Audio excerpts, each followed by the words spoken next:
बहुत ही पुराने समय की बात है, जब एक राजा था जिनका नाम जनेका था। वह विधा वंश के राजा थे और मिथिला राज्य के चक्रवर्ती राजा थे।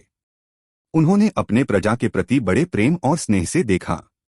राजा जनेका का केवल एक ही कारण था उनकी दुखी होने का, वह यह कि उनके पास कोई संतान नहीं थी और उन्होंने सतत भगवान से एक संतान की प्रार्थना की।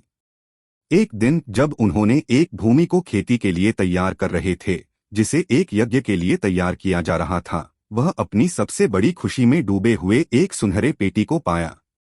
उस पेटी में एक सुंदर सी बच्ची थी। वह बच्ची को यूं देखकर राजा ने उसे सा कहा। इस बच्ची के आगमन के साथ ही राजा की खुशियों की बौछार हो गई। उनकी रानी ने भी एक बेटी को जन्म दिया, जिसे उर्मिला कहा गया। राजा रानी ने बच्चों को बड़े स्नेह से पाला। उन्होंने उन्हें अच्छी शिक्षा दी। इन दो सुंदर बच्चियों ने अपनी श्रेष्ठता के गुण, अच्छे व्यवहार और बुद्धिमत्ता के साथ सभी को प्रिय बना लिया और वे एक आदर्श राजकुमारियों में बड़ी हो गईं। एक दिन ऋषि परशुराम ने राजा जनेका को मिलने आए। उनके साथ एक धनुष था जिसे उन्होंने अपने हाथ में लिया हुआ था।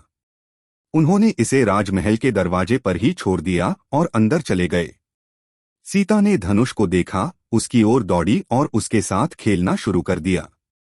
राजा जनेका ने अपनी बेटी को देखा और कहा, साधारण लोग इस धनुष को नहीं उठा सकते, इसे उठा और संभाल सकने वाले ही महान शक्तिशाली लोग हो सकते हैं।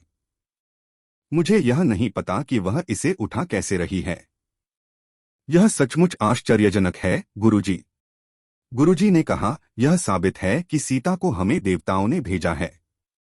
केवल एक वासुकी धनुष को एक सच्चे नायक ही उठा सकता है। जब वह बड़ी होगी तो इसके लिए एक स्वयंवर आयोजित करें और सबसे उपयुक्त व्यक्ति को इससे विवाह करवाएं।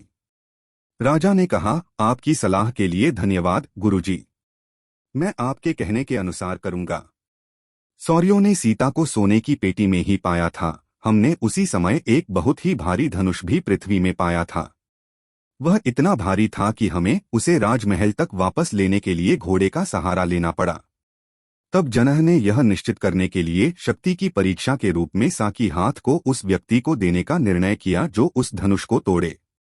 गुरुजी का आशीर्वाद प्राप्त करने के बाद राजा ने सा का स्वयंवर आयोजित किया और उस व्यक्ति को इससे विवाह करने का निर्णय लिया जिसने उस भारी धनुष को तोड़ा।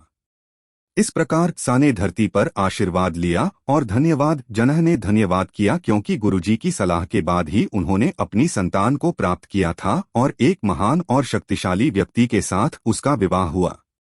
इस कथा से हमें यह सीखने को मिलता है कि भगवान के आदेशों का अनुसरण करने से ही हम अपने जीवन को संपन्न बना सकते हैं और अपने दुखों का समाधान पा सकते हैं।